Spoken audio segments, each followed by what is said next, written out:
It is Talking Transfers with Paul Gorst. A pleasure to see Paul. Paul, you might have noticed he's not written much at the Liverpool Echo because he's actually, spending a bit of time relaxing, taking it easy after a hectic season, which means we get the exclusive take on what Paul feels about the Darwin Nunez signing. You like everyone else, he looks exciting, doesn't he?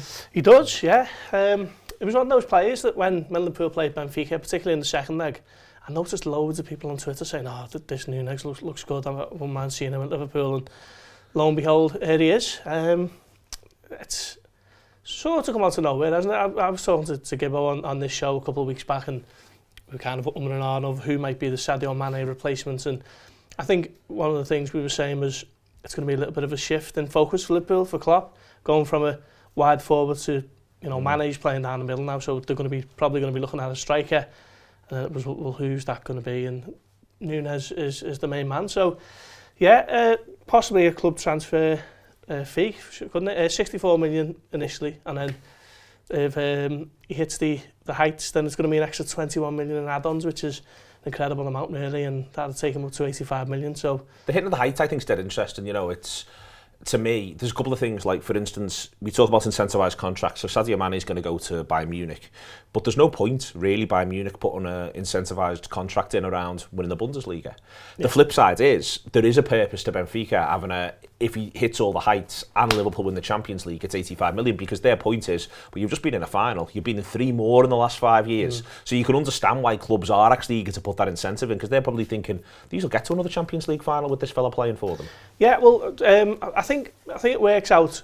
It's around about 8 million in team-related bonuses. So that, as you say, is winning the Champions League. And yeah, Liverpool have, you're kicking off when the group stages are drawn. Liverpool have got as much chance as anyone of winning the Champions League, haven't they? As you say, they're the record on the Klopp. And I think the rest of it is appearance-based, which you'd imagine if he's going to be leading the line from the start of next season, he doesn't get any injuries, then he will, hit those without too much of an issue. So I think Liverpool have had to do a little bit of, they've had to be quite agile in the way they've structured the deal, and I know they were kind of meeting with Benfica late last week to come to an agreement, because I think there was kind of 8 million in disparity from what I was hearing.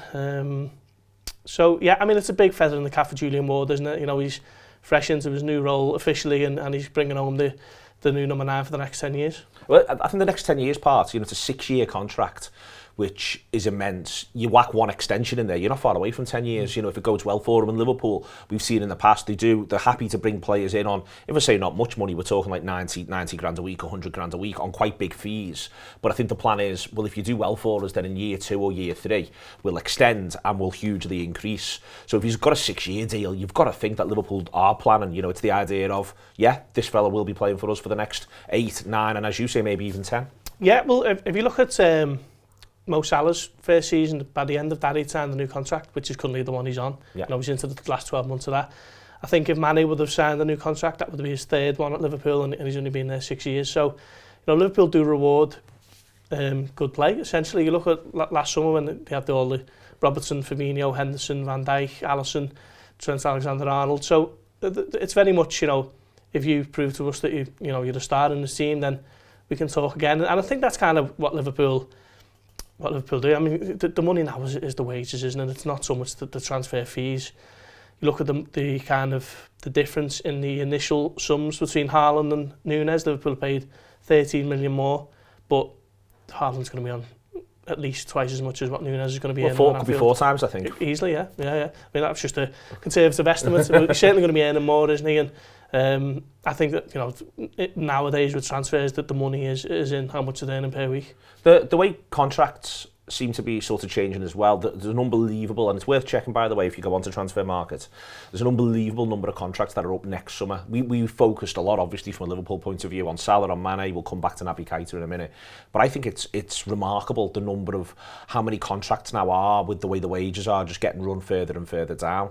On Keita, are you expecting Liverpool will offer him a new deal? Because it feels to me like he's the one I've said they seem a bit out of control of. I get the impression everyone knows what's happening with Salah. And I get the impression, obviously, Mane looks as though he'll go maybe this week, maybe the start of next. And it'll be sad. But you feel like everyone knows where they are with that. Keita's been the one where I think, because he's not quite wholly established himself as a nailed-on first-team starter on the one hand, but on the other hand, we can see what he could do for this Liverpool team. it doesn't feel like we've got a full handle on what Liverpool are going to do with him next. To get full access to this show, click on the link in the post and subscribe to Talk Premium. You get all of our content, including previews, reviews, post-match content, exclusive interviews and loads of transfer chats. So subscribe to the Anfield Wrap now. We share the journey of supporting Liverpool from heart of the city.